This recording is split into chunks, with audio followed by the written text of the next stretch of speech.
Vazhdojmë që ta përgatisim recetën e radhës. Fillimisht, në njën më të thellë, shtojmë 3 vezë plota, siguroni që vezët i keni në ambient lume. Sipër vezëve, shtojmë 400 ml me qumësht. Qumështi është i ftoftë, nuk ka nevojë që t'jetë i nxehtë. Vazhdojmë që t'i përzijemi me tel kuzhine një herë mirë, vetëm vezët edhe qumështin. Kjo është një recetë e vjetër, një recetë të cilën më ka mësuar nëna ime. Ajo na gatuante gjithmonë gjatë fundjavës, pasi nuk i mirte shumë kohë për ta gatuar. Dhe ne si fëmijë që e kishim shumë qejf për ta shijuar. Vazhdojmë që ta shtojmë mielin. Në këtë recetë keni nevojë për 170 gram miell, por unë e kam matur edhe me lugë gjelle për të gjithë ju që nuk keni ku ta bëni matjen e miellit me gram. 170 gram miell ose 7 lugë gjelle të plota. Vazhdojmë që të shtojmë një lugë të mesme me kryp.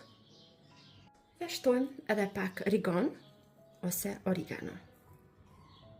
Shtojmë edhe 2 lugë gjelle me vaj ullyri.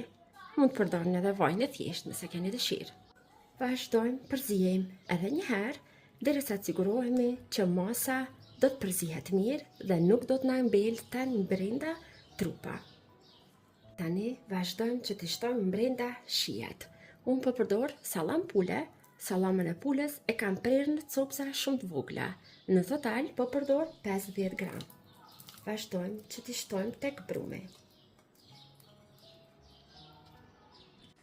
Vazhdojmë që të shtojmë edhe 50 gram kashkavall të bërë në rende. Pra po bëjmë pizza palacinka, unë e njoh me këtë emër. Përzijemi edhe një herë të fundit që gjitha produktet që i kemi shtuar brenda të lidhen dhe të bëhen bashk. Jo nëse njihni me ndonjë emër tjetër, ose dhe juve ju ka gatuar nënat e juaja kur keni qenë të vegjël, ju lutem që të më shënoni në komentet poshtë se a ju kujtohet kjo recetë dhe me çfarë emri e njihni ju. Marrim një tepsi mesatare. Poshtë tepsisë shtrojmë edhe letër për pjekje. Në këtë mënyrë do ta kemi më të lehtë pastaj për ta larguar nga tepsia. Vazhdojmë masën që e përgatitëm, ta shtrojmë tani në tepsi.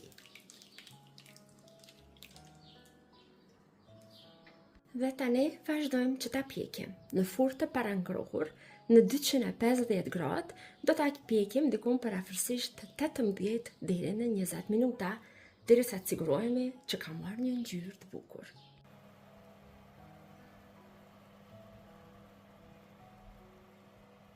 Dhe diku pas 18 minutave në furrë, pizza palacinka është gati.